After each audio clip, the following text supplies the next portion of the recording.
va? Arrancamos un nuevo programa de La Voz de Todos. En instantes vamos a estar hablando con Jorge Altamira.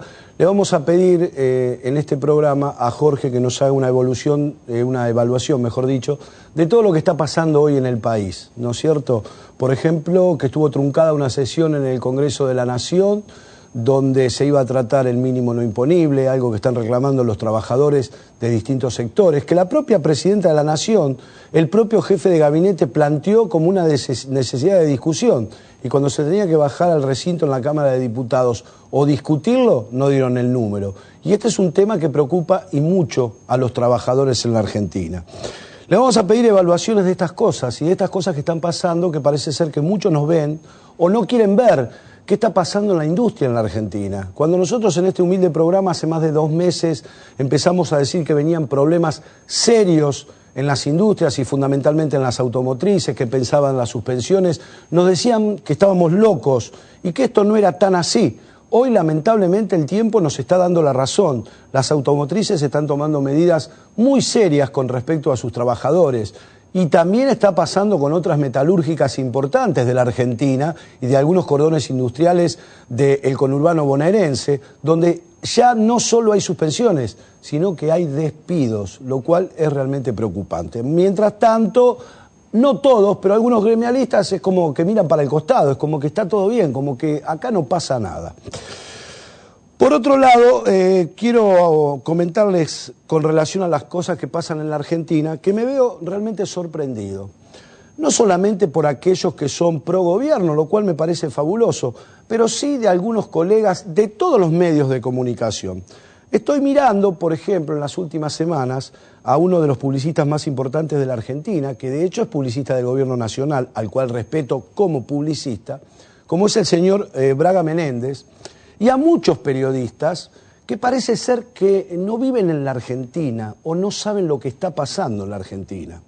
Yo lo invito al señor Braga Menéndez públicamente a que venga al programa, pero no solamente a que venga al programa, sino que lo invito a recorrer el conurbano bonaerense y algunas provincias argentinas. Yo corro con los costos, no tengo ningún problema, y algunos periodistas también. No se puede hacer periodismo desde un estudio de televisión o desde una oficina de producción. Muchachos, hay que embarrarse los zapatos, hay que recorrer el conurbano y hay que recorrer la provincia de Buenos Aires. El conurbano no es Vicente López, el centro de Tigre, el centro de Lomas, el centro de Ramos Mejía. No, el conurbano es otra cosa, que ustedes desconocen y tocan de oído, como el señor Braga Menéndez. La República Argentina o las provincias argentinas no es Córdoba capital solamente, no es Resistencia, Chaco. Hay que ir un poquito afuera de las cabeceras de las provincias para ver realmente lo que está pasando. La verdad que hay colegas que me dan vergüenza ajena, porque insisto, televisión, comunicación, no se hace desde un estudio o de una postproducción. Hay que caminar. No conocen de qué hablan, muchachos. No se trabaja con una notebook mirando permanentemente las estadísticas o lo que publican otros medios. Uno tiene que generarse lo propio y tiene que salir a caminar. Y hablo de periodistas, de los renombres más importantes a los como yo, que realmente no somos tan importantes. Pero la verdad que hay algunos muchachos que tienen algunas posibilidades de trabajar todos los días tener pantalla, y las barbaridades que dicen, el desconocimiento que tienen, es terrible. Como cuando se habla de la seguridad o de la inseguridad. Escucharlo al jefe de gabinete del otro día decir, más allá de qué gobierno era, si era de la Alianza, si era peronista, decir que las armas que se están usando hoy se compraron antes del 2003. Es un disparate, es tomar de estúpida a la gente. A ver si nos ponemos un poco las pilas, muchachos. Reitero, a mis colegas que no saben nada de lo que pasa realmente en la Argentina, más allá de lo que dicen en un estudio o en una postproducción, y al señor Braga Menéndez, corro con los gastos. Los invito a recorrer provincias argentinas y recorrer el conurbano bonaerense, para que se den cuenta que en la Argentina pasan cosas, y cosas muy graves. Las policías comunales, lo usó Sergio Massa como caballito de campaña, también lo hizo el que era candidato a diputado nacional, hombre de Lomas de Zamora, que hoy vive en Puerto Madero por la inseguridad, la verdad una cosa ridícula. Y el ministro Granados y el gobierno de la provincia dictaron la emergencia en materia de seguridad. Al día de hoy no llegó ningún patrullero a ningún municipio de la provincia de Buenos Aires. Ya sé que lleva tiempo el tema del blindaje, que de hecho el 95% de los móviles en la provincia no está ninguno blindado. Tampoco los colegas lo saben porque no recorren, obviamente. Las policías comunales están pasando las pelotas uno con otro. El masismo quiere que se trate sobre tabla y que salga de una buena vez por todo. Lo poco que se está implementando en la provincia con esta policía que está inventando, que no es propiamente la comunal, el ministro Granado y los pocos móviles están llegando a los municipios de la provincia afines al gobierno, no a aquellos que son opositores o que son de otros partidos políticos. Y además lo que preocupa en realidad es que esto es mucha sanata y poco resultado. Le doy un dato que ya lo hemos dicho aquí. Al ministro Granados, que dice que van a poner 1000 patrulleros en la calle en la provincia de Buenos Aires. Con 1000 patrulleros, señor ministro, con todo respeto, no cubre ni el 30% de la provincia de Buenos Aires, ni hablar del conurbano. Le doy un dato que también ya lo habíamos dado. En una comisaría primera de un distrito de más de 150.000 habitantes, una comisaría primera estoy hablando, por lo general todos los distritos tienen 7, 8 comisarías, pero en una primera hacen falta para cubrir las cuadrículas entre 14 y 16 patrulleros. Hoy las comisarías primeras de cualquier ciudad de más de 150.000 habitantes del conurbano bonaerense tienen 2 patrulleros por comisaría primera, o sea que le faltan 14. Ni hablar en el estado que están los patrulleros. Los mismos patrulleros que me paran a mí, que lo paran a usted y le dicen, señor, cédula verde, registro seguro, no le anda la luz, la baliza. Ni documentación, ni patente tienen algunos patrulleros, ministro. Ni patentes. Son una vergüenza nacional, realmente. Y por último, toda la justicia en la Argentina no está podrida, o toda la justicia en la Argentina no está mal. Pero la verdad que cuando se sientan algunos precedentes y se muestran algunas cosas, a uno le da mucha bronca y seguramente a aquellos que están en algún pleito judicial o están atravesando un juicio, les debe doler y mucho.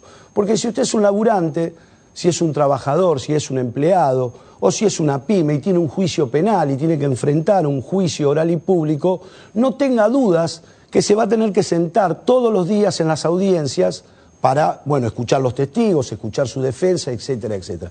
Pero hay excepciones que lamentablemente alguna parte de nuestra justicia hace y a la gente le da bronca y a uno lo hace matar de risa. Este señor que van a ver en pantalla, seguramente donde vive, en la provincia de Córdoba, debe estar en las puertas de las iglesias o debe estar con algún tachito pidiendo alguna limosna porque se excusa o le pide a la justicia autorización para no sentarse en el banquillo de los acusados como tiene que estar y escuchar todo lo que tiene que escuchar con respecto a la tragedia de Once, su corresponsabilidad, por más que se haya ido de la gestión antes, pero es uno de los corresponsables, al igual que tantos, tuvo el beneficio de nuestra justicia de no ir a las audiencias porque no tiene plata para viajar de Córdoba a Buenos Aires. La verdad que estas cosas indignan y dan bronca, y mucha bronca, al hombre, al vecino común, que muchas veces, por algo mucho menor, que es una matanza como la que hicieron todos estos innombrables, tienen que sentarse todos los días en un juicio oral y público. La verdad que a los señores de la Cámara, a los 2 jueces que posibilitaron esto, al igual que Cirigliano, que pidió no ir a las audiencias porque tiene mucho trabajo, la verdad es una vergüenza. Cirigliano, ¿qué tendrá que estar cuidando en Miami la cantidad de transporte turístico que ha comprado con la plata de los subsidios que le dimos los argentinos? Entre ellos, este señor que hoy no tiene plata para viajar a Buenos Aires. Son cosas que no se entienden. Jorge, ¿cómo estás? ¿Qué tal, Daniel? ¿Cómo estás? Un gusto verte, ¿eh? Un gusto. ¿Bien? Sí. Bueno, de todo lo que dije, ¿en qué estás de acuerdo y en qué estás en desacuerdo? No, es muy duro. Es verdad, lo de Jaime Cirigliano es absolutamente de terror. Quieren sacarle presión política al juicio.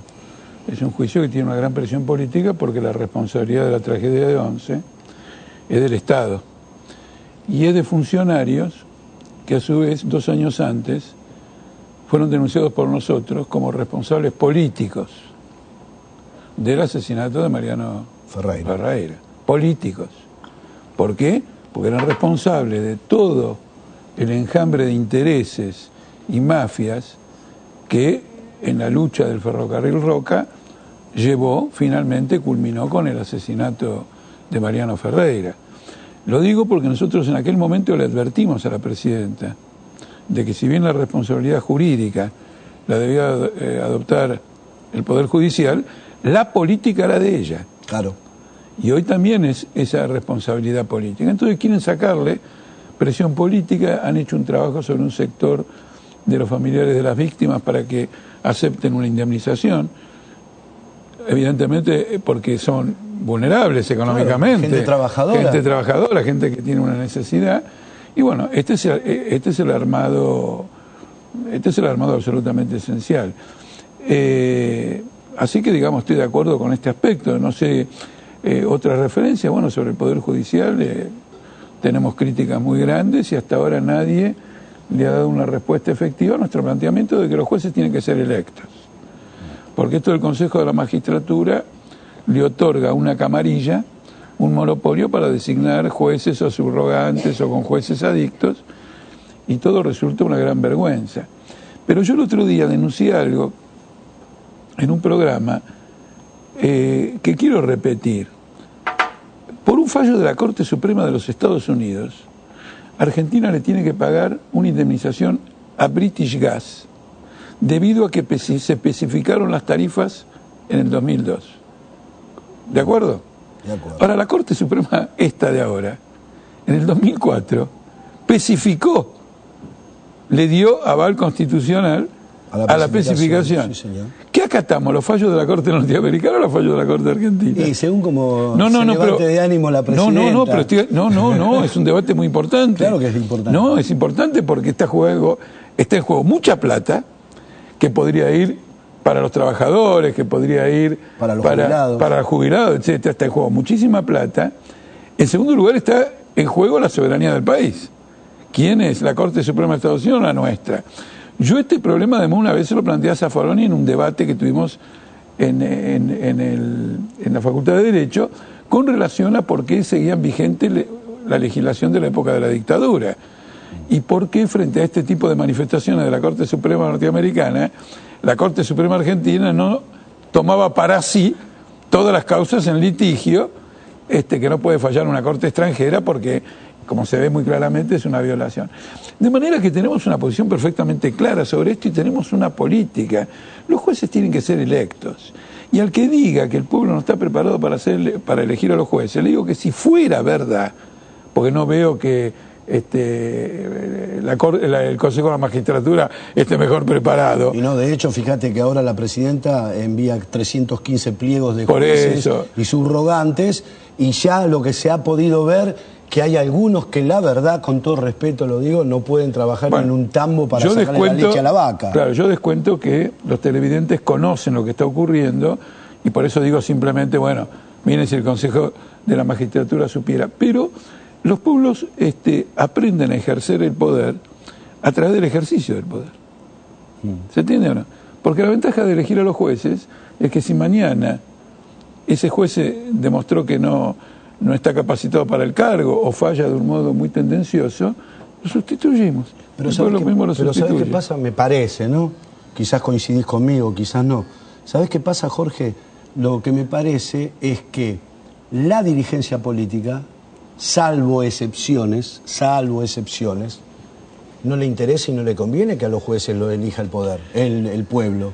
Porque la manera de tener siempre maniatado al Poder Judicial, no solo corruptible. Sí, pero porque esto viene de la dictadura para acá, o sea, no es este gobierno, además, en la dictadura, el sistema político, en el gobierno de Alfonsín, en el gobierno de Menem, en el corto gobierno de la Rúa, en lo de Duhalde, siempre hubo jueces que realmente obedecieron o acataron la orden política. No, la Constitución argentina, desde su comienzo, establece la inamovilidad de los jueces.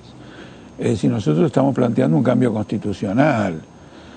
La razón por la cual, se actúa de esta manera es que en general el poder político y los intereses económicos vinculados al poder político quieren separar al pueblo de la mayor cantidad de decisiones posibles. No quieren que ejerza esa decisión. Por eso no tenés el derecho de revocatoria. No lo tenés ni para el presidente, ni para diputados, ni para jueces, ni para nada.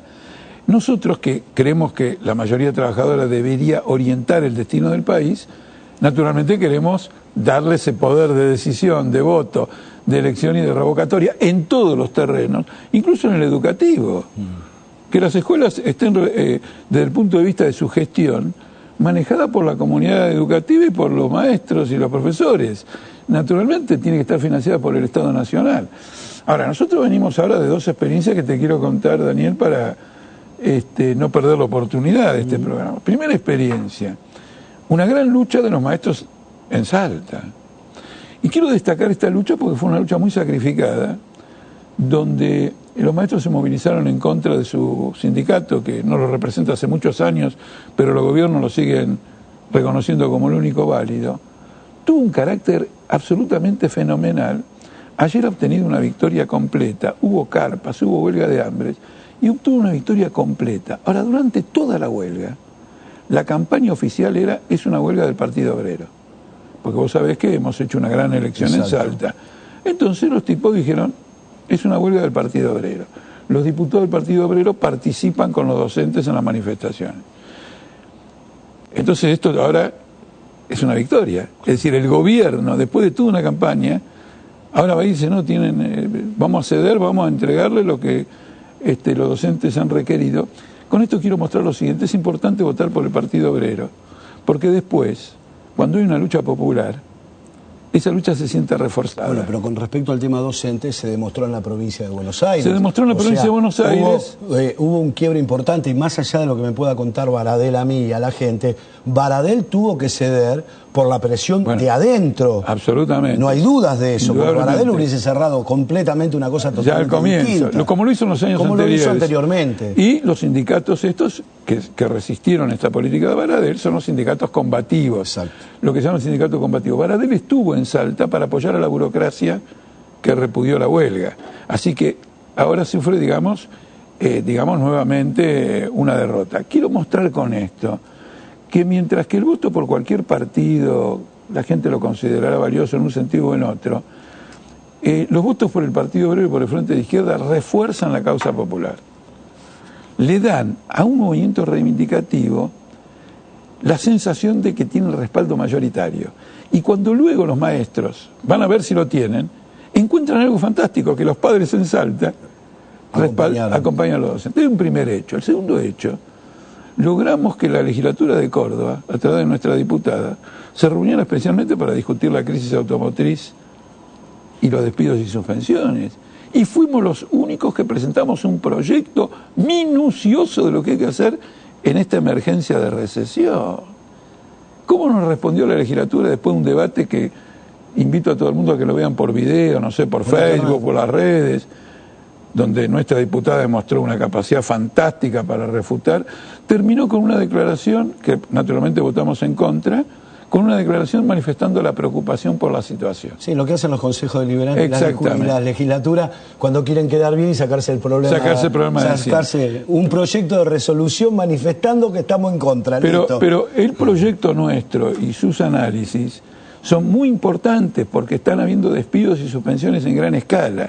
Nosotros denunciamos una cosa curiosa. Cuando ya era previsible esta recesión, la industria automotriz aumentó la producción. ¿Por qué? Porque para ellos producir más automóviles, aún sabiendo que venía una recesión, era producir dólares. Claro. Apostaron a la devaluación. Claro, apostaron al colchón. Como muchas personas que compraban un auto, en lugar de comprar dólares, diciendo, coloco mi ahorro en un auto y lo preservo como elemento de valor, produjeron en masa. Entonces se trabajaba horas extras cuando era previsible la recesión y ahora suspende. Claro, si en febrero había empresas, la voy a nombrar, Ford no tenía capacidad de producción para entregar los autos que habían vendido. De acuerdo, pero entonces paguen ustedes los dueños de estas empresas, paguen el costo de la crisis y mantengan los salarios de los trabajadores. Y entonces hemos presentado la exigencia de que todas las empresas presenten sus planes de producción en el periodo recesivo y por lo tanto las horas de trabajo necesarias para este periodo recesivo y se reparte entre los trabajadores, sin afectar el salario. Obvio. Desde el fondo de ganancia que fueron acumulando en la década ganada. Exacto.